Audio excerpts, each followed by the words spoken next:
नमस्कार व्यूअर्स, मैं हूं अमीश देवगन और आप देख रहे हैं प्राइम टाइम का सबसे ज्यादा देखे जाने वाला कार्यक्रम आर पार। ईरान बनाम इजराइल और अमेरिका वाले युद्ध को आज लगभग 20 दिन से ज्यादा हो चुके हैं और इन बीते 20, 21, 25 दिनों में दुनिया के बड़े बड़े देशों में तेल और गैस को लेकर हाहाकार मच गया है। हालात यह है कि अमेरिका, जर्मनी, कनाडा, ऑस्ट्रेलिया जैसे देश भी अपने देश में पेट्रोल की कीमत बढ़ाने को मजबूर हो गए हैं, लेकिन हिंदुस्तान में नरेंद्र मोदी की सरकार की अगुवाई में भारत अब तक हर मोर्चे पर धुरंधर दिख रहा है। चाहे विदेश नीति हो या फिर तेल गैस की नीति, मोदी सरकार ने धुरंधर वाला अंदाज दिखाया है। हालांकि एलपीजी को लेकर थोड़ा पैनिक जरूर हुआ, लेकिन सरकार ने हालात को संभाल लिया। विपक्ष ने कंफ्यूजन खूब फैलाया, लेकिन सरकार ने संभाल लिया। यही वजह है कि शशि थरूर जैसे दिग्गज नेता, पूर्व विदेश मंत्री मनीष तिवारी जैसे दिग्गज नेता, पूर्व मंत्री, विपक्ष के बड़े नेता भी मोदी सरकार की नीति के साथ खड़े हो चुके हैं। हालांकि खुद कांग्रेस के नेताओं ने अब शशि थरूर को टारगेट करना शुरू कर दिया है, लेकिन इसी बीच RSS supremo, RSS chief Mohan Bhagwat ने एक बड़ा बयान देते हुए कहा है कि युद्ध भारत ही खत्म करवा सकता है, और ये बात फिनलैंड के राष्ट्रपति भी कह के गए हैं। लेकिन विपक्ष को यह बयान बड़ा चुभ रहा है। तो दूसरी ओर मोहन भागवत अकेले नहीं है, फिनलैंड के राष्ट्रपति भी कह चुके हैं कि भारत सीज फायर करवा सकता है, भारत में दमखम है सीज फायर कराने का। तो आज सबसे बड़ा सवाल है कि जब मोदी सरकार हर मोर्चे पर सफल होती हुई दिखाई दे रही है, तो विपक्ष कंफ्यूजन क्यों फैलाने में जुटा है? इस देश में वो इतना बड़ा पॉलिटिकल तमाशा क्यों करने में जुटा है? और दूसरी तरफ एक तो सियासी धुरंधर है नरेंद्र मोदी, दूसरी तरफ फिल्म आई है धुरंधर, उसको लेकर भी खूब बयानबाजी हो रही है। ऐसा लग रहा है कि इतना बड़ा बखेड़ा क्यों खड़ा किया जा रहा है। आज इन्हीं मुद्दों पर जनता जनार्दन के बीच, मेरे युवा मित्रों के बीच, देश की सबसे बड़ी पॉलिटिकल बहस। स्वागत है आपका आज के सबसे बड़े कार्यक्रम में।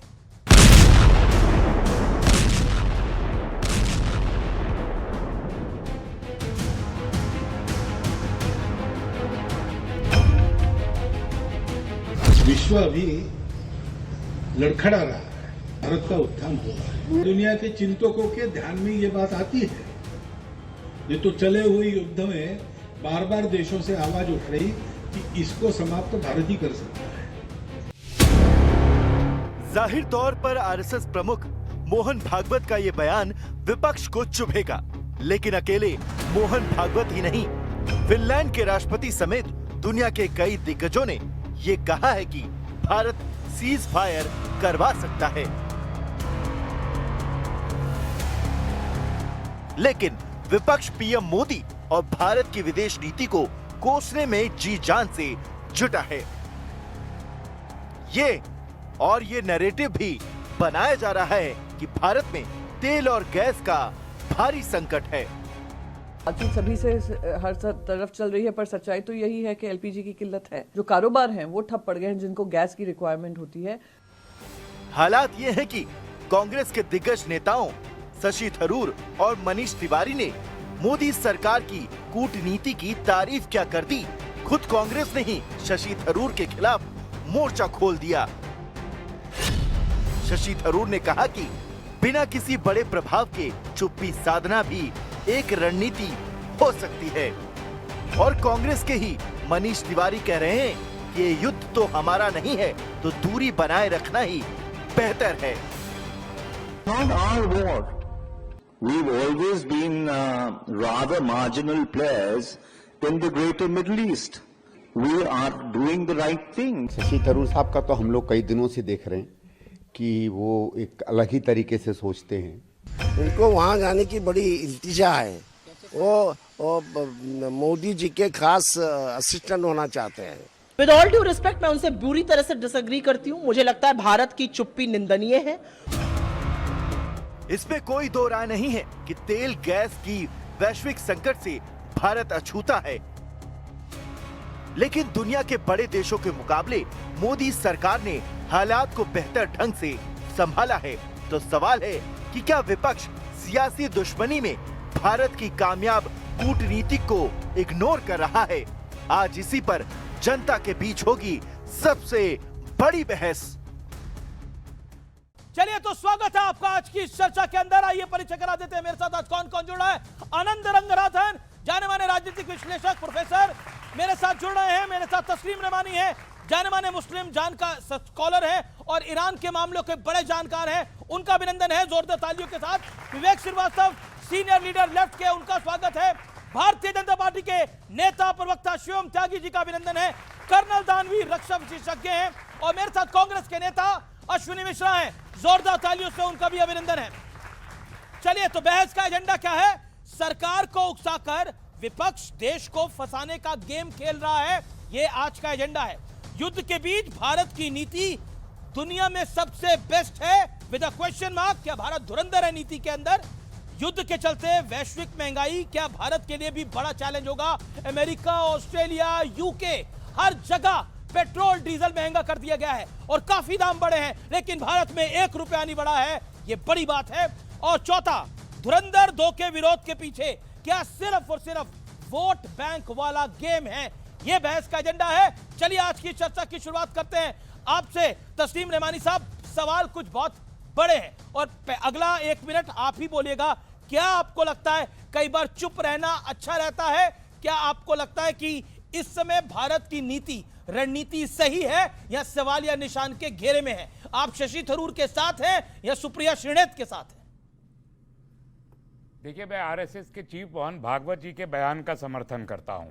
भारत के अंदर ये पूरी के पूरा ये कैपेसिटी है कि इस जो प्लेसमेंट है हमारा ज्योग्राफिकल एंड जियोपॉलिटिकल प्लेसमेंट, इसमें भारत एक रोल प्ले कर सकता है यकीनी तौर पर। जहां ये मिडिल ईस्ट के जो कंट्रीज हैं और जो ईरान है, इनके बीच भी वो कर सकता है। प्लस इसराइल से जो ताल्लुकात प्रधानमंत्री जी ने ज़ाती तौर पर बना रखे हैं, जो उनका दावा है कि मेरे दोस्त है बीबी वो बीबी वाले जो रिलेशन हैं, तो वो उनसे भी कर सकते हैं। मसला ट्रंप जी का है, ट्रंप साहब से भी क्या उनके ऐसे ही ताल्लुकात हैं? अगर ट्रंप से भी वैसे ही ताल्लुकात हैं तो इंडिया की है, चाबी है इस मसले को हल करने की, जिसे इस्तेमाल करने की कोशिश की नहीं गई है। अगर 2 दिन पहले प्रधानमंत्री जी इसराइल जाके खड़े हो जाएंगे और उसके बाद ईरान पर वहां से हमला शुरू होगा, तो फिर हम वो अपनी वो पोजीशन कमजोर कर देते हैं। ये मसला है। हमारे पास कैपेसिटी है भरपूर, भारत को विश्वगुरु बनने की कैपेसिटी है और एशिया की जंग में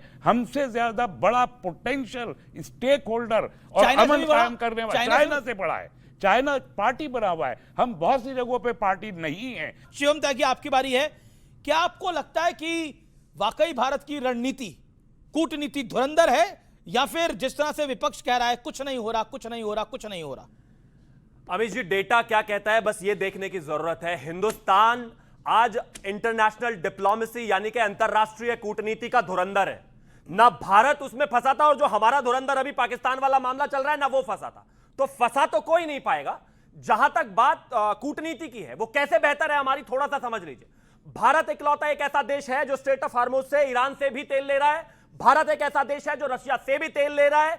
भारत एक ऐसा तेल है जो यूएई और कतर से भी गैस ले रहा है। भारत एक ऐसा देश है जो अमेरिका से भी एंगेज कर रहा है और तेल ले रहा है। दुनिया में कोई भी जो कंट्री में आपके नाम ले रहा हूं, ये कोई एक दूसरे से अभी किसी तरह के व्यापार में नहीं है। ईरान पर यूएस के सैंक्शंस हैं, रशिया से टसल है, चाइना से टसल है, लेकिन हिंदुस्तान अपने देश के 140 करोड़ लोगों की बेहतरी के लिए हर किसी से एंगेज करके अपनी जो एनर्जी सप्लाई है उसको लगातार चलाए हुए है। और जहां दुनिया में यूनाइटेड स्टेट्स में 22% तेल बढ़ गया, इसके अलावा जापान में तेल बढ़ गया पूरा, इसके अलावा यूरोपियन यूनियन में सब तेल की जो कीमतें हैं वो सब बढ़ गई 15%, 20%, 25%। हिंदुस्तान उसको स्टेबल किए हुए है। मैं सिर्फ एक चीज कहना चाहता हूं, आज की जो सरकार है और इसकी जो डिप्लोमेसी है, इसके आर्किटेक्ट हैं आदरणीय प्रधानमंत्री श्री नरेंद्र मोदी जी। किसी को भी पैनिक करने की, परेशान होने की या युद्ध से घबराने की आवश्यकता नहीं है। हम सेफ हैं और बेहतर है। पैनिक तो था ही। कैसे? हाँ पैनिक था, मैं बताता हूं। कोई लाइन नहीं लगी, सब सिलेंडर मिल रहे थे, पैनिक सब था, बढ़िया था, कोई ब्लैक मार्केटिंग नहीं हुई, सब अच्छा है। लेकिन एक बात तो मैं बताता हूं पैनिक क्या था। विवेक एक सेकंड विवेक, लेकिन आप लोग तो कह रहे थे कि ईरान के पक्ष में बोल दो, इजराइल को गाली दे दो, यही बोल रहे थे ना आप। अगर दे देते तो स्टेट ऑफ हॉर्मुज से हमारे जहाज नहीं निकल पाते आज की तारीख के अंदर। आप तो ये कह रहे थे क्योंकि ईरान ने सऊदी को भी अटैक कर दिया, ईरान ने यूएई को भी अटैक कर दिया। आपको ठीक नहीं ऐसा आपके कहने से अगर आप कहीं गलती से विदेश मंत्री बन गए तो निपटा देंगे देश। मैं अगर गलती से विदेश मंत्री बन गया, डिफेंस मंत्री बन गया तो देश सुपर पावर बना दूंगा। कंबल ओढ़ के छुप के बैठूंगा नहीं कि यही नहीं पता भारत किसके साथ है। और हम तो सुपर पावर थे हमेशा, हमने बांग्लादेश बना दिया। निक्सन का फोन आया था मिसेस इंदिरा गांधी को, बोला आप नहीं लड़ेंगी, उन्होंने बोला जो करना है कर लो, दिस इज इंडिया, और तोड़ के दिखाया। ये थी पावर इंडिया की। ये थोड़ी ना हमारा क्या लेना देना, हम क्यों साइड लें, हमारा तो युद्ध ही नहीं है। If you are a super power, you are a strong country, हर मसले में भारत का स्टेक है। बिल्कुल सही कहा। एक थे बिल्कुल आपने बोला कि हम तो सुपर पावर थे, लेकिन 26/11 के बाद ये सुपर पावर कहां गई थी जब हमारी सेनाएं तैयार थी, अटैक नहीं किया गया, कहां गई थी वो सुपर पावर? जवाब दीजिएगा, जवाब दीजिएगा। रघुनाथ मंदिर पर अटैक हुआ, सुपर पावर कहां गई थी? जवाब दीजिएगा। 10 सेकंड दे दीजिए। कई सारे सवाल है। ओके, कैसे सुपर पावर थे? पूरी दुनिया लड़ रही है और हमारे तेल के जहाज निकल कर आ रहे हैं। 2013 में सरकार थी यूपीए की और ईरान ने हमारे ही टैंकर को बंदी बना लिया था, निकलवा नहीं पाए थे 1 महीने तक। कैसे सुपर पावर थे भाई? 26/11 में इस देश में घुसकर 150 लोगों को मारकर चले गए आतंकवादी, चुप बिल में घुसकर बैठ गए। इस देश के वायुसेना चीफ ने कहा कि हमें उन पर हमला करना चाहिए, चुप होकर बैठ गए। कैसे सुपर पावर थे? छोड़िए इसके अलावा 2010 में जाकर उसी पाकिस्तान को मोस्ट फेवर्ड नेशन का दर्जा दे दिया। कैसे सुपर पावर थे भाई? इस देश में संकट मोचन मंदिर, वाराणसी समझौता blast case, Mumbai blast case, Hyderabad blast case, UP में ब्लास्ट केस, इतने सारे ब्लास्ट हो गए, पलटकर पाकिस्तान को जवाब दे नहीं पाए। ऐसे सुपर पावर थे भाई। क्योंकि हिंदू मुसलमान बातें करते हैं। हिंदू मुसलमान देश में लड़ता नहीं था तब। हिंदू मुसलमान इस देश का पाकिस्तान के मुसलमान से मेरा क्या लेना देना? वो मेरा रिश्तेदार है क्या? हिंदुस्तान के मुसलमान है, आपकी उपलब्धि जो है ना, पाकिस्तान के मुसलमान से यहाँ लड़वा नहीं है मुझे। आनंद रंगनाथन, मैं सीधा आता हूं। डू यू थिंक ऑपोजिशन का काम होता है सरकार को क्रिटिसाइज करना, एंड वो लेजिटिमेट राइट है उनका, and they should do it, लेकिन क्या ऑपोजिशन का काम यह भी होता है कि उकसाकर देश को फंसाने का गेम खेलना? अब देखते हैं मोदी फंसता है तो क्या करता है, कोविड में फंसेगा तो क्या करेगा, तेल नहीं होगा तो क्या करेगा। मोदी को फंसाएंगे हम, लेकिन ये मोदी को फंसाना नहीं है, देश को फंसाना है और देश को उलझाना है। देखिए, मोदी से नफरत करते करते ये लोग देश से नफरत करने लगे हैं। प्रॉब्लम ये है, सीधी प्रॉब्लम है, और कोई प्रॉब्लम नहीं है। मैं तो कहता हूं मोदी से नफरत करो, कोई और बचाने क्यों आए? मुझसे लोग नफरत करते हैं, मोदी जी मुझे बचाने आते हैं क्या? दिन रात ट्रोलिंग करते रहते हैं। मोदी से नफरत करो, लेकिन वो करते करते बीजेपी से नफरत करो, हिंदुओं से नफरत करनी है उससे कर लो विवेक, लेकिन देश से नफरत मत। हमने गलत क्या किया है?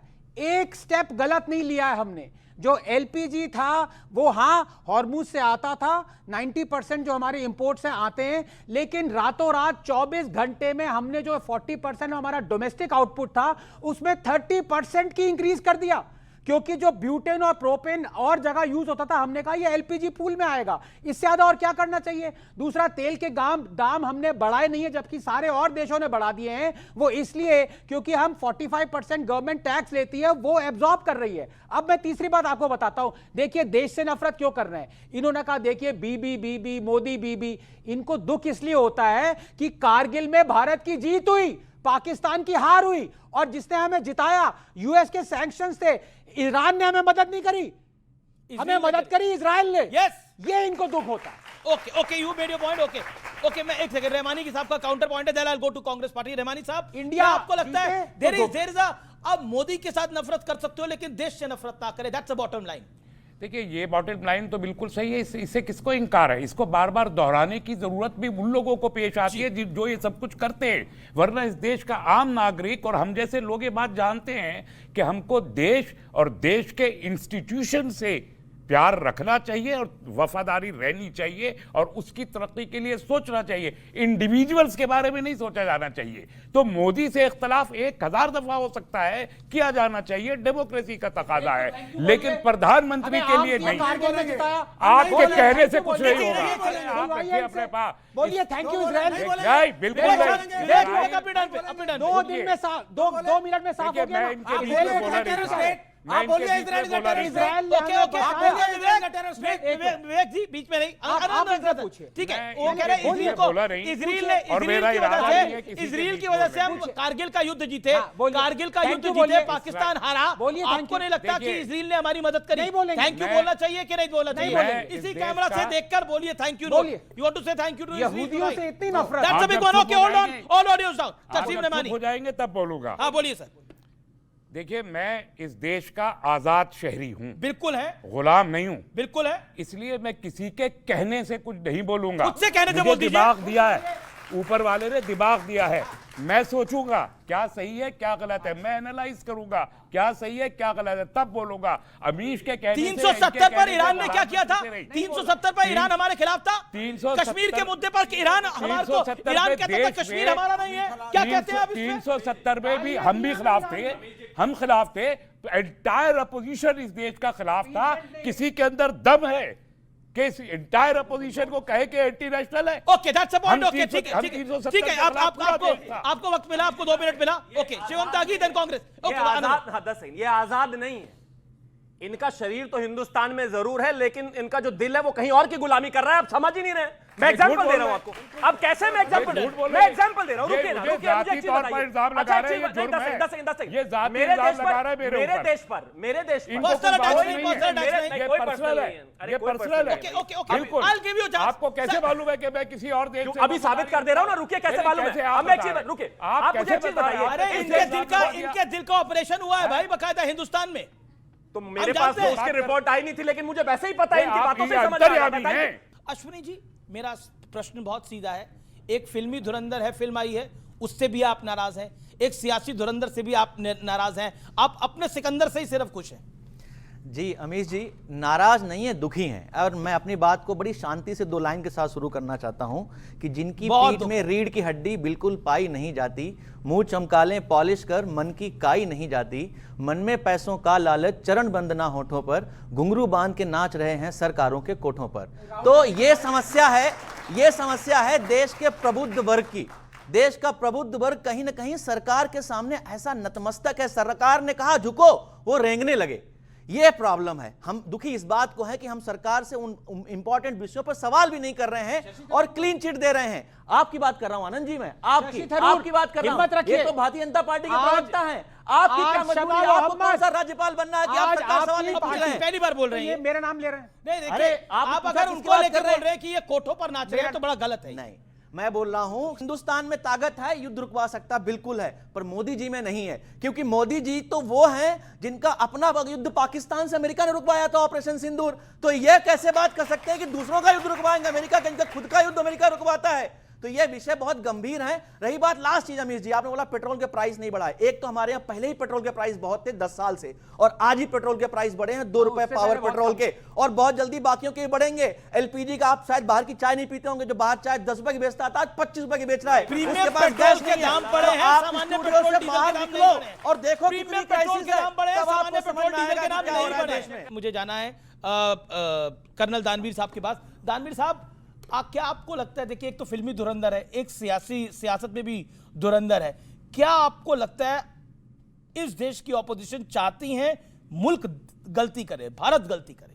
हाँ बिल्कुल, ये इस बात से पता लगता है कि जब ये कहते हैं कि भाई अगर भारत विश्व गुरु है, सुपर पावर है, तो ये क्यों नहीं युद्ध रुकवा रहा, तो ये बेसिकली बताने की कोशिश कर रहे हैं कि नहीं है।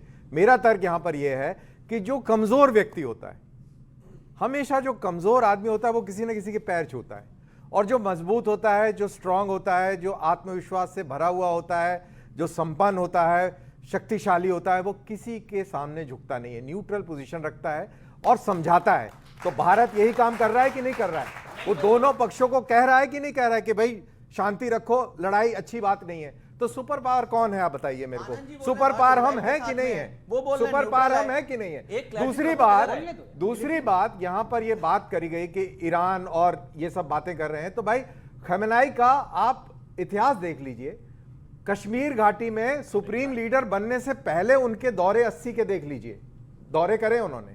क्यों करे भाई आपने 80 के दशक में दौरे? और फिर उसके बाद में आपने क्यों हमेशा ये बोला भारत को कि आप एक जस्ट पॉलिसी लाइए? क्यों बोला? क्यों भारत को हमेशा आप लताड़ते रहे कश्मीर के मुद्दे पर? और फिर बात बोल जाए उनके ऊपर कंडोलेंस जाके करें। क्या हम बेवकूफ हैं क्या? जो हमें गाली देता रहा, जो हमें परेशान करता रहा आदमी, पर करी तो सही ना कंडोलेंस जाकर। अरे वो गए थे, वो अलग चीज है, लेकिन एकदम से दौड़ते हुए नहीं गए थे ना। जैसे पाकिस्तान गए थे नवाज शरीफ की बिरयानी खाने दौड़ते हुए, वैसे नहीं गए थे, आप कह रहे हो। वैसे मोदी जी नवाज शरीफ की बिरयानी, मेरे को तो नहीं लगता कि वो नवरात्रे रखने वाला आदमी बिरयानी का मोदी जी गए थे ना पाकिस्तान। ये क्या बोल रहे हैं? को इस धरती पे किसने पहली बार आने दिया? ये तो ये ऐसे बोल, ये बात करते हैं। क्या आप वहाँ पे वेटर थे क्या? आप वेटर थे क्या? वहाँ पे प्लेटें उठा रहे थे? अरे ये लोग, ये वहाँ प्लेटें उठा रहे थे, ये वहाँ प्लेटें उठा रहे थे, ये वहाँ बिरयानी की प्लेटें उठा रहे थे, इनको पता है? इनके चैनल ने दिखाया था। अब ये अमीर जी बताएंगे। विवेक, इस बात में कोई तरह नहीं है कि वैश्विक स्तर पे महंगाई बहुत ज्यादा हुई है। भारत में उसका इंपैक्ट, ये आप भी एग्री करेंगे, नहीं आया है, नेग्लिजिबल है। सिर्फ एलपीजी की कीमत बढ़ी है और पेट्रोल डीजल की कीमत नहीं बढ़ी है, सिर्फ एक्स्ट्रा प्रीमियम ऑयल की कीमत बढ़ी है। सामान्य लोग जो इस्तेमाल करते हैं उसकी कीमत नहीं बढ़ी है। ये क्या आपको लगता नहीं है ये एक वाकई धुरंधर वाली विदेश नीति है? देखिए, धुरंधर की विदेश नीति तो बिल्कुल धुरंधर वाली है। धुरंधर है क्या? धुरंधर है दुनिया की सबसे बड़ी नौटंकी। डाइवर्ट करो, जब फंस गए हो, मुंह छुपा रहे हो तो डाइवर्ट करो। एक पिक्चर क्या है धुरंधर, आप मुझे बताइए। आप मतलब ये 150 करोड़ का देश ये कहता है we are big and brave, क्योंकि हमने, एक मिनट सर, एक मिनट, नहीं, आपका कंपटीशन सिर्फ एक ही मुल्क से होता है। मोदी साहब वही दिखाते हैं, धुरंधर 1, धुरंधर 2, आगे आएगी धुरंधर न्यू, उसमें हीरो बनेंगे आनंद रंगनाथन। क्या हमने पाकिस्तान को हरा दिया साहब? अरे व्हाट इज पाकिस्तान? आप अमेरिका के लिए कोई पिक्चर बनाइए, चीन की बनाइए, रूस की बनाइए, कुछ दिखाइए। भारत सुपर पावर है। आपसे 1/5 of your population is Pakistan, और धुरंधर दिखा करके आप क्या करना चाहते हैं? नौटंकी पॉपुलेशन इज पाकिस्तान। नौटंकी बात डाइवर्ट कर रही है सरकार, डाइवर्ट कर रही है सरकार मूल मुद्दों से सारा फोकस डाइवर्ट कर रही है। आपका क्या कह रहा है कि जो धुरंधर फिल्म आई है ये सरकार डाइवर्जन कर रही है? बिल्कुल डाइवर्ट कर रही है साहब। सर एक सेकंड, आपकी जानकारी के लिए, धुरंधर 1 किसने देखी है? हाथ खड़ा करे वो अपनी, काफी लोगों ने देखी है। और उस फिल्म को जब आप देखने के लिए गए थे तो उसमें सेकंड धुरंधर 2 की रिलीज डेट थी कि नहीं थी? 19 मार्च की डेट थी। आपने देखी थी? किसने देखी थी वो डेट? हाथ खड़ा करे जिसने देखी थी वो डेट। 19 मार्च की आपने देखी थी। क्या लिखा था उसमें? खड़े होकर बोलिए, क्या था वो release date? Final release date थी उसमें 19 मार्च की। 19 मार्च की। अब बताइए, जनवरी में पता था, दिसंबर में पता था कि युद्ध हो जाने वाला है? बताइए क्या है उस फिल्म में? नोटबंदी, हर चीज में मैं समझ नहीं पा रहा। जब से धुरंधर आई है तोते आप लोगों को क्यों उड़े हुए? बिल्कुल, ये सब हो क्या रहा है इस मुल्क के अंदर? अतीक अहमद उसी के अंदर साहब लेकर के चले आए, नोटबंदी उसी के अंदर लेकर के चले आए, दाऊद इब्राहिम उसी के अंदर, अजीत डोभाल खड़े हुए हैं। देखिए ये वन बाय वन इनकी बेशर्मी देखिए कि फिल्म बात करती है पाकिस्तान की है, हिंदुस्तान से जोड़ के प्रोपेगेंडा। अरे किसके लिए है भाई? पाकिस्तान के लिए है ना। तुम्हें क्यों दर्द हो रहा है? तुम पाकिस्तानी हो क्या? मेरा प्रॉब्लम पता क्या है? मेरा मतलब पाकिस्तान से है। फिर वही बात, मैंने कहा था मैं बिल्कुल ना बोलने के लिए तैयार हूं। अभी 10 सेकंड बिल्कुल ना बोलने के लिए। विवेक मेरा निवेदन है, मैं एक चीज कहना, मैं आपको भी दूंगा। मैं 10 सेकंड ये कहना चाहता हूं कि आपको इस देश में प्रधानमंत्री जी से नफरत है, देश से नफरत है, देश के लोगों से नफरत है, देश आगे बढ़ रहा है उससे नफरत है, वो बस ठीक है। लेकिन इस देश में जिसमें आप रहते हो, जिसकी आप सिक्योरिटी जो पूरी सरकार और पूरी जो फौज है वो देखती है, कितने लोग हमारे कहां काम करते हैं इस तिरंगे के लिए, कम से कम उसको गाली मत दो। मैंने कल धुरंधर देखी, उस धुरंधर में हिंदुस्तान के मुस्लिम, हिंदुस्तान से संबंधित एक बात नहीं है। उसमें सिर्फ और सिर्फ पाकिस्तान को गरियाया है, लेकिन गरियाया पाकिस्तान को, दर्द इनको हो रहा है। कौन सा रिश्ता है भैया? जब बात हो गई ऑडियो डाउन, फिर आनंद रंगनाथन आएंगे। देखिए मेरी समस्या क्या है, भारत का कंपटीशन पाकिस्तान से होगा। हम उन पिक्चरों को देखेंगे जिसमें पाकिस्तान को हराया गया। 150 करोड़ का देश है, आपकी फिल्में, आपके एजेंट, हमारा देश, आपका बेंचमार्क है पाकिस्तान, कि पाकिस्तान से जीत गया तो वाह we are the super power. और जब डोनाल्ड ट्रंप रोड खड़ा करके अतीक अहमद, अब अतीक अहमद को पाकिस्तानी एजेंट ये हो रहा था, वो हो रहा था। अतीक अहमद गैंगस्टर, अरे भाई वो इस देश का गुंडा कहा जाएगा उसको, क्या बना दे, शांति बना दे उसको, गुंडा था वो। अतीक अहमद गुंडा था, सही था, गलत था, ये एक सच्चाई। दूसरी सच्चाई रॉबिन हुड भी था। और आपका रॉबिन हुड, आपके यहाँ 2 किलो चावल देके जाता होगा, हमारा कोई रॉबिन हुड नहीं है। गुंडा था, गैंगस्टर था, बलात्कारी था, अत्याचारी था। आनंद आनंद आनंद आनंद आनंद एक बड़ी खबर भी आ रही है। वो ही कह रहे हैं कि बुरहान वानी जो था एक स्कूल टीचर का बेटा था। ये वही कह रहे हैं कि अतीक अहमद जो है एक रॉबिन हुड भी था। बुरहान वानी जब मारा गया था सरकार ने उनके साथ ये थे, पीडीपी के साथ। क्यों इनसे सवाल पूछो, जब बुरहान वानी मारा गया था तो उनके साथ सरकार में ये थे। आनंद जी, सुनिए मेरी बात, सुनिए। सिलेक्टिव एमनीशिया काहे है? सुनिए पीडीपी के साथ सरकार में ये थे। जिस गवर्नमेंट की इतनी ज्यादा, अब मैं वो शब्द का इस्तेमाल नहीं करूंगा, लेकिन हालत खराब हो गई थी, इसको समझ लीजिएगा। जब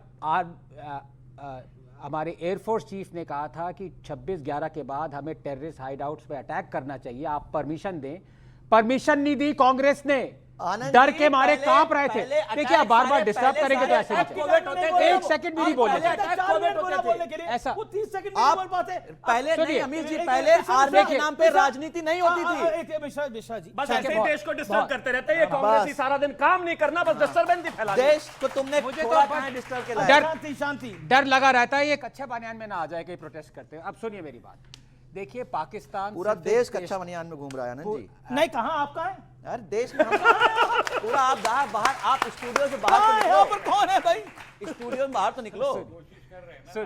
सूट बूट पे स्टूडेंट बैठे हैं, यहाँ पर हर आदमी अच्छे खासे सूट में है, उन्होंने अच्छी जैकेट पहनी हुई है, आप भी अच्छी जैकेट और कपड़े पहने हुए। Okay okay okay. विवेक कह रहे हैं कि मैं धुरंधर में एक्ट करूंगा, ये ऑलरेडी एक्ट कर चुके हैं। वो जमाली नहीं है पाकिस्तानी जो वहां पे, देखिए शक्ल काफी मिलती है। मैं आपको क्या बताऊं, बताओ यार, ऐसे नहीं चलेगा यार। नहीं ये गलत है ना, डिस्टर्ब किए जा रहे हो। 10 सेकंड में अटैक कर रहे हो आप पे कर रहा हूं क्या? आपको मजाक बना रखा है। विवेक ने 3 मिनट बोला, आपने 5 मिनट बोला, फिर भी आप शांत नहीं हो रहे हो। इसके बाद भी राहुल गांधी नहीं माने। आप सुनिए मेरी बात, पाकिस्तान एक देश नहीं है अमीश, पाकिस्तान एक सोच है, और जो सोच वो पाकिस्तान की पाकिस्तानियों में है वो कुछ हिंदुस्तानियों में भी है। ये बात आपको समझनी पड़ेगी। मैं एक सेकंड, नहीं, ओके, शांति शांति, तस्लीम रमानी। लेकिन बड़ी खबर है, एक बड़ी खबर है, कई विपक्ष के नेताओं ने धुरंधर फिल्म को लेकर बड़ा विरोध किया है। वो कहा है वो नफरत फैलाने वाली फिल्म है, घटिया फिल्म है। क्या क्या बयानबाजी आई है, ये सुन लेते हैं। ये बड़ी खबर है, इस समय की बड़ी अपडेट है। माननीय प्रधानमंत्री जी के सलाहकार अपने ऊपर मूवी बनवाते रहते हैं, प्रधानमंत्री जी मदद करते रहते हैं। ये लोग कश्मीर फाइल बनाते हैं, अभी देखिए ना चुनाव आते आते क्या बनवाएंगे। फिल्म ऐसा लगता है कि प्रोपेगेंडा के लिए बनाई गई है, लेकिन हर आदमी को आईएसआई से और किसी ऐसे ऑर्गेनाइजेशन से, टेररिस्ट ऑर्गेनाइजेशन से उसका लाभ जोड़ना, मेरा ख्याल है ये उनके साथ भी ज्यादती है। हिंदुस्तान के दुश्मनों की लिस्ट मेरे पास बहुत है, जो मुसलमान नहीं है, वो भी दिखा दो उसके अंदर। वो क्यों नहीं दिखाते हो? इस तरह की चीजें दिखा करके सिर्फ मुसलमानों के कंधों पर चढ़कर आपको राजनीति करना है, सिर्फ नफरत बांट रहे हैं आप झूठ की फिल्म दिखा रहे हो, ये सारी चीजें झूठ पे है। तस्लीम रहमानी, क्या कहना चाहते हैं आप? मैंने तो इसका फर्स्ट पार्ट भी नहीं देखा था, सेकंड भी देखने का मेरा कोई इरादा नहीं है। आप देख भी नहीं पाएंगे। एंटरटेनमेंट इंडस्ट्री, मैंने बहुत सारी इससे ज्यादा खराब फिल्में देखी हैं, बहुत सारी फाइलें देखी हैं रहमानी साहब की बात है। लेकिन मैं समझता हूँ एक एंटरटेनमेंट इंडस्ट्री इसको अपना काम कर रहे थे, नेगेटिव कर रही है, पॉजिटिव कर रही है, इतना इंपॉर्टेंस देके इनका कारोबार बढ़ाने की। लेकिन जिस अतीक अहमद को रॉबिनहुड कहा गया, उसके बारे में आप कुछ कहना चाहते हैं? नहीं, मैं अतीक अहमद और मुख्तार अंसारी और ये सब जितने भी माफिया वहां के थे, इनको बहुत पहले कंडेम कर चुका हूं। मेरा पूरे वीडियोस मौजूद हैं कि मैं एक गुंडे को, एक बदमाश को मुसलमानों के लीडर की हैसियत। Good point. टेररिस्ट को बदमाश कह दिया, उड़ा दें। हमारे पास टेररिस्ट को बदमाश कह दिया। वो कानून, सुन लीजिए, एक मिनट, आज के भारत में बदमाश कह रहे हैं, वो कानून का शांति एक सेकंड, इसको बगैर ट्रायल के एक्स्ट्रा जुडिशियसली मारा गया, उसको मार रहा है, उसकी हत्या हुई है, जिसने मारा वो इदारा भी उसके लिए मुजरिम है। कर्नल दानवीर, जिस अतीक अहमद को क्या बोला गया? रॉबिनहुड। क्या बोला गया था? क्या बोला आपने? रॉबिनहुड। अब रॉबिनहुड की थोड़ी बातें मैं बताता हूं आपको। रॉबिनहुड की बातें सुनिए, मैं आपको बता रहा हूं, बकायदा तो चार्जशीटेड मामला है। अतीक अहमद ने बताया मेरे पास हथियारों की कोई कमी नहीं है, मेरे पाकिस्तान की आईएसआई और आतंकी संगठन लश्कर तैयबा के साथ डायरेक्ट कनेक्शन है। पाकिस्तान से ड्रोन के जरिए पंजाब बॉर्डर पर हथियार ड्रॉप किए जाते हैं, लोकल कनेक्शन के साथ उसको एकत्रित किया जाता है, इकट्ठा करते हैं। जम्मू कश्मीर में आतंकियों को इसी खेप से हथियार मिलते हैं। यह अतीक अहमद के बारे में यूपी पुलिस की चार्जशीट है, जिसको रॉबिनहुड बताया गया। यहाँ पर और आप उस रॉबिनहुड को की आरती उतारिए उस रॉबिनहुड की। ये सत्य और तथ्य है, और ये कवर फायर देना बंद करिए। नहीं, मैं कवर फायर नहीं दे रहा। यूपी पुलिस की चार्जशीट है, इट इज नॉट प्रोवन। और दूसरा, यूपी पुलिस ऑडियो सबूत है। यूपी आप चाहते हैं मैं ऑडियो सबूत खोलूं यहाँ पर? ऑडियो सबूत खोलने को तैयार हूं मैं, ऑडियो सबूत है मेरे पास। ठीक है, अब आप मुझे एक बात बता दीजिए, एक सवाल, सिर्फ एक सवाल किसी से भी यहाँ पे। यूपी पुलिस की कंपिटेंस देखिए साहब, वो एक आदमी को पकड़ती है, कस्टडी में रखती है, जिसको सो कॉल्ड वरिष्ठ पत्रकार है, मैं कभी अमीश के खिलाफ नहीं बोलता, ये तथ्यों के साथ ही लाते हैं फैक्ट्स, जो कह रहे हैं साहब कश्मीर में और इसमें और आईएसआई में उसके लिंक्स, उस आदमी को लेकर के घूम रही है यूपी पुलिस, और दो लौंडे आए, मारी गोली, गो एंड गॉन। क्या कहेंगे यूपी पुलिस को आप? क्या क्या दर्शाता है ये भारत के बारे में? अभी आप रॉबिनहुड कह रहे थे, अब आप यूपी पुलिस पे आ गए हो। वो लोकल गुंडा था। कर्नल दानवीर, वो लोकल गुंडा था। कर्नल दानवीर अतीक अहमद रॉबिनहुड है। अरे क्या बात करो यार आप। नहीं, आपको लगता है जो बोला गया है? आपको ऐसा लगता है कि मेरे को ऐसा लग सकता है? You support his encounter? आपको लगता है? Absolutely. I mean, anybody can go Absolutely. and shoot. Absolutely. मतलब कोई भी पब्लिक से जाओ, भाई पुलिस कस्टडी में मेरे को लगता है गोली चलाओ। उनका जैसे आप अपनी बात रखने के लिए फ्री है, वैसे वो फ्री है। सर, ये वकील बच्चे, इनसे पूछिए ना इस बात को। वकील बच्चों की बात नहीं है, पूछिए ना, आप लोग लॉयर हैं। एक मिलिट्री का रिटायर्ड कर्नल कह रहा है जो देश का विरोधी है उसको गोली लगनी चाहिए। अब क्या करें? अश्विनी जी, अमीश जी, मिलिट्री से अपेक्षा होती है रिस्पेक्टिव ऑफ गवर्नमेंट न्यूट्रल रहें, पर सॉरी कर्नल साहब, आप कतई न्यूट्रल नहीं है। आप एक सरकार के आपको किसने कहा मैं न्यूट्रल हूं? भाई मैं देश के साथ हूं। तो इसका मतलब आप मिलिट्री से नहीं हो, इसका मतलब आप मिलिट्री से नहीं हो। मेरी इच्छा फिर आप मिलिट्री करना बंद करिए। आप बोलिए भारतीय जनता पार्टी के चाटुकार हो, आप बोल रहे हैं ये सब नहीं, आप न्यूट्रल नहीं है। मैं तो नहीं हूं। बिल्कुल नहीं। हमारे मिलिट्री, हमारे जवान जिन्होंने हमारे लिए जान देने की वो है, ये सह नहीं पाएगा भाजपा। Apologise right now. अब ये दूसरे वाले हैं। कर दो, मुझे गाली दो, लेकिन अगर जवान हमारे आर्म फोर्सेस के लिए कुछ कहा, ये बदतमीजी नहीं सहेंगे। मैं वार्न कर रहा हूँ। ये बदतमीजी नहीं। देखिए, सेना का जवान अपनी बात को रख सकता है, उसकी नजर में देश के दुश्मन को गोली मारना ही सही है, तो वो उसका विचार हो गया। आप अपने विचार सुनिए। अब ओके, आप चाहते हैं डिबेट को रोक दूं मैं? एक-एक करके बोले। ऑडियंस, मैं आपकी राय चाहता हूं, देश के दुश्मन के साथ क्या होना चाहिए, अपनी राय को देना चाहता तो बताएं। सर, मुझे लगता है जो भारत में रहते हैं, भारत में खाते हैं और भारत के अगेंस्ट बोलते हैं, वो आतंकवादी ही हैं, चाहे वो कहीं कोई भी सोसाइटी। ये आपका विचार है। ओके, आप क्या कहना चाहते हैं? यस सर, अगर देश की बाहर की बात हो तो टिक फाट टैट होना चाहिए, अगर देश की अंदर की बात हो तो हमारा न्यायपालिका डिसाइड करेगा। ओके, पॉइंट है आपकी बात में। ओके, और क्या कहना चाहते हैं आप? ओके, आप क्या कहना चाहते हैं? सर, मेरा क्वेश्चन, आप तो खुद रणवीर सिंह लग रहे हैं भाई। धुरंधर देखा है आप? हाँ जी सर, दोनों कैसी लगी? सर बहुत बढ़िया है, और अगर देश के खिलाफ कोई भी ऐसा आतंकी आता है तो उसके साथ यही होना चाहिए, चाहे जैसे ही मूवी में दिखाया गया है कि अतीक अहमद। अच्छा क्या लगा उस फिल्म में आपको? सर, अच्छा ये लगा कि उसमें देश को सच्चाई बताई गई है कि देश में क्या क्या हो रहा था, जो लोग से नॉर्मल लोग अवेयर ही नहीं थे, क्योंकि लोगों को नहीं पता कि हमारी आम। विवेक जी को आप क्या कहना चाहेंगे? धुरंधर से क्या सीख लेनी चाहिए? आप लोगों को नहीं पता था। सर, मैं आपसे ये कहना चाहूंगा, अगर आपने मूवी नहीं देखी तो एक बार देखें, और अगर आपको कोई फैक्ट नहीं पता, अगर पीछे से नहीं पता, आप उस कांग्रेस से ही हैं, तो सर आप देखिए। कह रहे मुझे नौटंकी पसंद नहीं। सर, तो आप कागजी दस्तावेज देखिए। क्यों अगर पसंद नहीं है तो इन्हें आपको टिकट लेके देने को भी तैयार है ये? वैसे टिकट दे देंगे ना इनको एक? हाँ सर, बिल्कुल टिकट भी देंगे। ऑडियंस कह रही है टिकट देंगे आपको, आप बताइए। आपका वेलकम है सर, जब भी आप चाहें हम सब आपके साथ चलेंगे। वैसे मेरा निवेदन है, इन्हें मत लेके जाइएगा, झेल नहीं पाएंगे, बड़ी दिक्कत हो जाएगी। देखिए, देश में जो रहेगा उसको झेलना तो पड़ेगा। ओके, देश में जो रहेगा वो झेलना तो पड़ेगा ही। मैं अब आपके पास अश्विनी जी आता हूं। कोई भी चीज हो जो देश के इंटरेस्ट में हो, उसमें आप उल्टा क्यों घूम जाते हैं? भारत के पक्ष में कोई बात नहीं, बीच में नहीं, अश्विनी जी का अधिकार है बोलने का। ऐसा आप उल्टा क्यों घूम जाते हैं? इसका पॉलिटिकली भी आपको फायदा नहीं होता, परसेप्शनली भी लॉस होता है। अब देखिए, शशि थरूर और मनीष तिवारी दोनों आपसे तो बड़े कांग्रेसी हैं और पढ़े लिखे भी हैं, पूर्व मंत्री भी रहे हैं। वो भी कह रहे हैं कि सही रणनीति अपनाई है नरेंद्र मोदी ने। तस्लीम रहमानी ने भी बोला कि कई जगह भारत बिल्कुल सही है। क्या आपको लगता नहीं है कि मोदी का विरोध करते करते आप देश का विरोध कर रहे हैं? अमीश जी, पहली बात तो हम मोदी जी का भी विरोध नहीं करते, हम मोदी जी के गलत फैसलों का, गलत नीतियों का विरोध करते हैं। क्या गलत है? क्या गलत फैसला? क्या लेट्स टॉक। इन्होंने बोला मोदी की गलत नीति है, गलत फैसले है। गलत फैसला क्या है मोदी का? बार बार पाकिस्तान की बात हो रही है। ऑपरेशन सिंदूर जब हो रहा था, विपक्ष ने मोदी जी का साथ दिया, सब साथ खड़े थे। मोदी जी ने ऑपरेशन सिंदूर रोक दिया, और किसके कहने पर रोक दिया उस पर नहीं जाते हैं। उसमें मोदी जी ने देश को बताया कि अब से act of terror, act of war माना जाएगा पाकिस्तान के साथ। कहा था ना सब लोगों को, दिल्ली ब्लास्ट हुए, एक्ट ऑफ टेरर हुआ, एक्ट ऑफ वॉर क्यों, कहां गया वो act of war? Modi ji का जो बोला था कि act of terror, act of war माना जाएगा।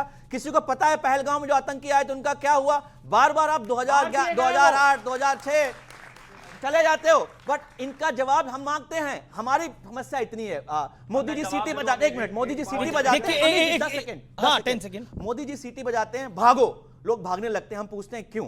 मोदी सीटी बजाए, रुक जाओ, लोग रुक जाते हैं, हम पूछते हैं क्यों? हम क्यों जानना चाहते हैं कि आप ऐसा क्यों कर रहे हो। जब तक हमें जवाब नहीं मिलेंगे, हमारा अधिकार, हम पूछते रहेंगे। नहीं, आपका बिल्कुल अधिकार है, आप पूछते रहेंगे। इन्होंने बोला कि मोदी जी सीटी बजाते हैं, वो कहते हैं भागो, लोग भागते हैं। ये तो लोगों का विश्वास है नरेंद्र मोदी की सारे तरफ। लोग नहीं, इतना विश्वास आपको भी डेवलप करना पड़ेगा। पॉइंट नंबर 1, जहां तक आपने बोला हमारी समस्याएं हैं, कांग्रेस की तो समस्याएं बहुत सारी हैं इस समय। मैं इसमें, और मैं जेन्युइन बोल रहा हूं, कांग्रेस समस्याओं से घिरी हुई है। अभी असम में मैं देख रहा हूं, एक सांसद छोड़ के भाग गए हैं, एक मंत्री छोड़ के भाग गए हैं। आपकी समस्याओं का निदान किसी के पास भी नहीं है। मैं रहमानी साहब से भी कांग्रेस की समस्याओं की बात करूंगा तो बोलेंगे मुझे माफ करो भाई, कसम से। अगर मैं बात करूं, चारा नहीं नश्तर के सिवा, और ये सफाक मसीहा मेरे कब्जे में नहीं, इस जहां के किसी गुरु के कब्जे में नहीं, हाँ, मगर तेरे सिवा, तेरे सिवा, तेरे सिवा। अर्थात इसका मतलब अर्थ भी बता दीजिए। इसका मतलब ये है कि जो एक फोड़ा है, फोड़ा जानते हैं ना शरीर पे, कांग्रेस एक फोड़ा है, आप कह रहे हैं, गया है, और इसको काटने के लिए एक चाकू की जरूरत है, और ये चाकू किसी के पास नहीं है, खुद तेरे पास है जिसके शरीर पे फोड़ा निकला हुआ है। किसके संदर्भ में ये बात कह रहे हैं आप? किसके संदर्भ में? मैं इस देश के एंटायर अपोजिशन के लिए कह रहा हूं। ओके, एंटायर अपोजिशन के लिए आप बात कह रहे हैं। चलिए, इस देश की ऑपोजिशन के पास एक फोड़ा है, वो चाकू पूरी दुनिया में घूम रहे हैं लेकर, ढूंढकर, लेकिन चाकू उन्हीं के पास है। कर्नल दानवीर, मैं एक बार दोबारा आपके पास आ रहा हूं। क्या आपको लगता है बार बार अमेरिका अमेरिका अमेरिका की बात हो रही है? यू टेक 20 सेकंड। नहीं, अमेरिका की बात इसलिए हो रही है कि उनको मजा आ रहा है, अदरवाइज हमें कोई, वो कह रहे हैं हमारा युद्ध अमेरिका ने रुकवाया। वो उनको बोलने दीजिए, वो बोल रहे हैं ना, हमने क्या बोला पार्लियामेंट में, हम क्या बोल रहे हैं, तो आप हमारे सेनाओं के चीफ क्या बोल रहे हैं, और आपका खुद का भी तो अपना विवेक लगाइए कि आप जिस मुद्दे को लेकर गए थे, जिस एम को लेकर गए थे, आप ही एक ऐसा मुल्क है जिसने अपना एम पूरा किया। क्या अमेरिका ने अपना एम पूरा कर दिया? क्या रशिया ने यूक्रेन में अपना एम, जिस मुद्दे को लेकर गया था, कर पाए 2 साल में, 2.5 साल में? हमने किया, जिस एम को लेकर गए थे हमने उस बहुत बड़ी बात है, बहुत बड़ी बात है। देखिए, इस समय देखिए, इसमें कहने में कोई गुरेज नहीं है। देश का, दुनिया का सबसे ताकतवर मुल्क भी फंसा हुआ दिखाई दे रहा है ईरान के अंदर। दुनिया का दूसरा बड़ा ताकतवर मुल्क जिसे रशिया कहा जाता है, वो भी यूक्रेन में फंसा हुआ दिखाई दे रहा है। हम गए, अपने 4 दिन में अपने टारगेट से अचीव करे, पाकिस्तान के एयरबेस तबाह करे, वापस लौटे और अपनी टर्म्स पे युद्ध को रोका। देखिए, युद्ध में जाना आसान होता है, युद्ध से निकलना, एग्जिट पॉइंट मुश्किल होता है, लेकिन मौजूदा शासन ने, मौजूदा पॉलिटिकल रिजीम ने यह ठाना युद्ध में जाएंगे और युद्ध से टाइमली बाहर निकल भी आए और देशवासियों को कोई नुकसान नहीं हुआ। वो सबसे महत्वपूर्ण बात है कि आप चाहेंगे हम यहां नोएडा में हैं, दिल्ली में हैं, यहां चंडीगढ़ में हो, वहां पे ऊपर से मिसाइल ले जाएं, ड्रोन जाए, ऐसा जीवन चाहते हैं क्या आप लोग? चाहते हैं क्या आप लोग? बिल्कुल। जब भारत ने अटैक करा पाकिस्तान के अंदर टेररिस्ट हब्स पे, तब यही लोग कह रहे थे से नो टू वॉर, और आज कह रहे हैं से यस टू वॉर, से यस टू वॉर, से यस टू वॉर। और यही इसे अंग्रेजी में कहते हैं हिपोक्रेसी। इसे अंग्रेजी में हिपोक्रेसी कहते हैं, जिसे डबल स्टैंडर्ड भी अंग्रेजी में कहते हैं, जिसे कहते हैं एक ऐसा षड्यंत्र करो, चाहे वो एलपीजी का मामला हो, चाहे वो ऑपरेशन सिंदूर का मामला हो, भारत फंस जाए और हमारी बल्ले बल्ले हो जाए। भारत के फंसने के बाद देखिए, एक पुरानी कहावत है, सरकारें आएंगी जाएंगी, स्वर्गीय अटल बिहारी वाजपेयी के शब्द हैं, सरकारें आएंगी जाएंगी, लेकिन ये देश रहेगा, इस देश के कोटि कोटि लोग हमेशा मौजूद रहेंगे, चाहे बीजेपी आए, चाहे कांग्रेस आए। फोटो राउंड की बारी है, अब फोटो राउंड की बारी है, हम फोटो राउंड पर आएंगे, लेकिन फोटो राउंड पर आने से पहले मैं आपको बताना चाहता हूं कि ऑस्ट्रेलिया में 40% डीजल और पेट्रोल के दाम बढ़े हैं। यूएस में 33% बढ़े हैं, सिंगापुर में 34% बढ़े हैं, स्पेन में 31%, मिस्र में 17%, चीन में 11%, कतर में 8%, हांगकांग में 6%, मलेशिया में 4% और भारत में 0%। यानी आप सोच सकते हैं कि हमारी कूटनीति, हमारी रणनीति कितनी धुरंधर है। चलिए अब वक्त है आज के फोटो राउंड का, और फोटो राउंड में मैं आता हूं। ये पिक्चर राउंड बहुत जोरदार है, ये धुरंधर पिक्चर राउंड है। आइए देखते हैं पहली पिक्चर कौन सी आ रही है। अब अपने पीछे की वीडियो वॉल देखेंगे। पहला सवाल ऑपोजिशन से है और विवेक इसका जवाब देंगे। राहुल जी और अखिलेश जी को कौन सी फिल्म देखनी चाहिए, धुरंधर 1 या धुरंधर 2? आपकी विवेक जी राय क्या है? नहीं, दोनों का बाइकआउट करो, दोनों नौटंकियां हैं, दोनों का बाइकआउट करो। लेकिन दोनों हिट हैं। नहीं, हिट हैं क्योंकि अब ये भाई अमेरिका को कुछ कहना नहीं चाहते, पाकिस्तान इनका हीरो ठीक है। ओके, तस्लीम Ramani, what is your advice, which movie they should watch, धुरंधर 1 और धुरंधर 2? और अखिलेश को मिलके धुरंधर 3 अब खुद बनानी चाहिए। अच्छा, that's a good one, that's a good one, that's a good one.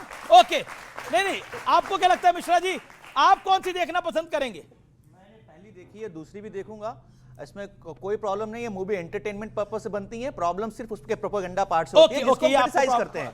अब अगला सवाल पक्ष से है और इसका जवाब आनंद रंगनाथन देंगे। अभी इन दोनों में से कौन ज्यादा फंसा हुआ है? आइए देखते हैं, 2 तस्वीरें आएंगी आपकी स्क्रीन के ऊपर। अभी इन दोनों में से कौन ज्यादा फंसा हुआ है, बेंजामिन नेतन्याहू या डोनाल्ड ट्रंप? रंगनाथन जी। डोनाल्ड ट्रंप फंसे हुए ज्यादा। डोनाल्ड ट्रंप फंसे हुए हैं। कर्नल दानवीर, आपको क्या लगता है? Donald Trump. आप कुछ कहना चाहेंगे शिवम त्यागी? ओके, आपने क्या बोला? ओके, आप हमारे मोदी शिवम त्यागी। मुझे मैं अपनी सरकार का पक्ष रखने आया हूं। कौन फंसा है नहीं मुझे नहीं पता, हम नहीं फंसे ना फंसने वाले, इतना तय है। मेरा देश नहीं फंसेगा। ठीक है, अगला सवाल मैं सीधा रुख करता हूं। किसकी विदेश नीति बेहतर है, किसकी विदेश नीति बेहतर है? तस्लीम रमानी, आपका जवाब, आप ऑब्जेक्टिव, मुझे उम्मीद है जवाब देंगे। डॉक्टर मनमोहन सिंह, सोनिया गांधी या नरेंद्र मोदी? रेवानी साहब देखिए पीछे फोटो आई है। अच्छा, तो सिर्फ प्रधानमंत्रियों की वो आप वो तो एक ही तस्वीर होनी चाहिए ना, वो 2 क्यों लगा दी आपने? ठीक है, मतलब सरकार, हाँ बोलिए। ये बड़ा मामला है, बैलेंस नहीं है। देखिए, ये दोनों अपने अपने समय पे बैलेंस करते रहे, लेकिन मैं मनमोहन सिंह जी की पॉलिसी 2007 की जो पॉलिसी थी उनकी न्यूक्लियर डील वाली, ओवरऑल उसकी वजह से मैं उसको अप्रूव नहीं करता। ये आज की हालात उस वजह से पैदा हुई। ओके, आपको लगता है मोदी की बेहतर है?